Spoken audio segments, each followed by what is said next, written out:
tell you what, this has some power to it. Hey, what's up everybody? You probably saw my last video where I showcased the BMW G 310R. As I mentioned in the last video, I rode two bikes that afternoon. The other one being a BMW R nineT. Now that bike definitely had some giddy up and go, so let's check it out.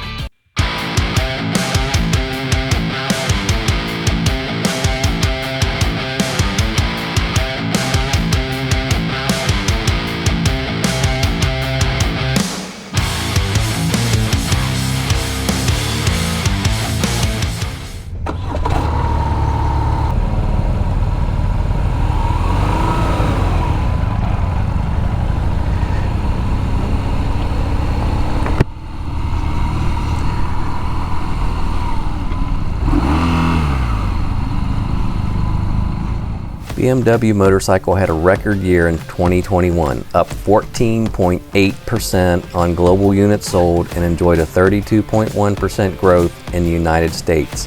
One reason for BMW's success stems from their unique motorcycle labeled the R nineT. The term R nineT is a play on BMW's 90th anniversary, releasing this special bike in 2014 where it became so popular that production still is current to this day. Base price for the R nineT with color option 719 aluminum matte, as shown in the video, is $17,590. BMW has this motorcycle listed on their website under the Heritage category, boasting a modular design that can be customized in many ways. Power output is an 1170 cubic capacity boxer engine that can reach 62 miles per hour in a mere 3.5 seconds. I would not recommend sipping coffee riding this bike as you attempt that. A two-cylinder air and oil-cooled four-stroke produces 109 horsepower and 85.5 foot-pounds of torque. Top speed of the R nineT is governed at 125 miles an hour with the bike weighing around 482 pounds. Compression ratio is about 12:1 with electronic port fuel injection and a 6-speed gearbox. The R nineT has a plethora of custom options, so check out BMW's website to get a better idea of everything you can customize. You could easily spend hours fine-tuning all the options for this bike. The instrument cluster is an analog needle and digital configuration, with speed indication on the left and tachometer on the right. Estimated fuel consumption is around 40 miles per gallon and is highly dependent on riding style. First impressions riding the R nineT were quite the contrast compared to the G 310R I rode earlier that day. The R nineT has nearly 4 times the engine power, so acceleration was clearly noticeable. What I did notice most was the forward position. In fact, after 20 minutes on the bike, I noticed my left palm was feeling the pressure somewhat. But I'm sure the handlebars could be adjusted to better suit any rider, but it's worth mentioning the forward position, especially compared to the more upright G 310R. Adjustments also depend on a person's arm length and overall anatomy. The seat was not even a thought, which typically means it's comfortable enough where you don't notice it. The twin-cylinder boxer engine and low weight distribution created a smooth and very balanced ride. So what type of rider would enjoy the R nineT? It would make an ideal bike for someone who thirsts for power and stability where longer road trips wouldn't be an issue.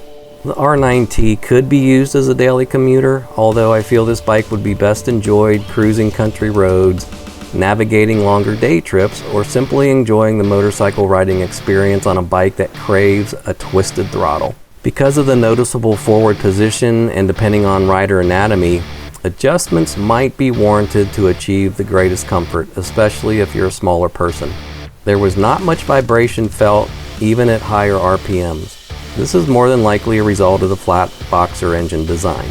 Overall impressions were positive, and it left me wanting to experience this bike more to really understand it and what it could provide.